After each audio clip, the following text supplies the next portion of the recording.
Mahkamah Rayuan menolak permohonan Kerajaan Negeri Kedah untuk mengembalikan keputusan tidak memperbaharui lesen premis perjudian di seluruh negeri.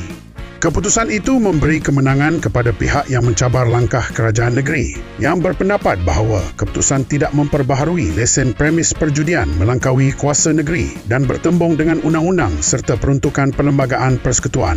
Manakala itu, PAS menyatakan pendirian berbeza dengan pengerusi PN, Muhyiddin Yassin, yang mengatakan adun tunggal pembangkang itu di Sabah akan kekal sebagai pembangkang.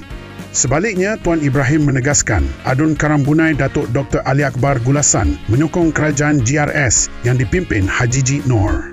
Pendirian PAS itu dilihat mengenepikan kenyataan Muhyiddin semalam.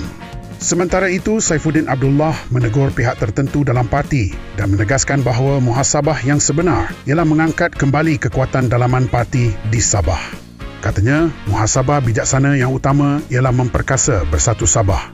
Beliau juga menyeru agar calon dan pimpinan negeri itu terus dioptimumkan kerana mereka kekal bersemangat untuk terus berjuang menegakkan maruah parti.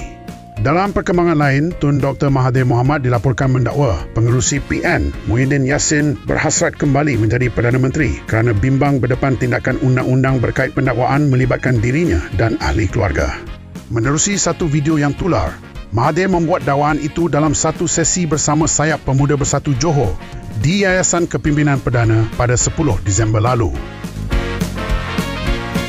Guys, teruskan sokongan anda kepada Politico untuk perkembangan politik dan ehwal semasa. Sila like, share dan subscribe politico.my.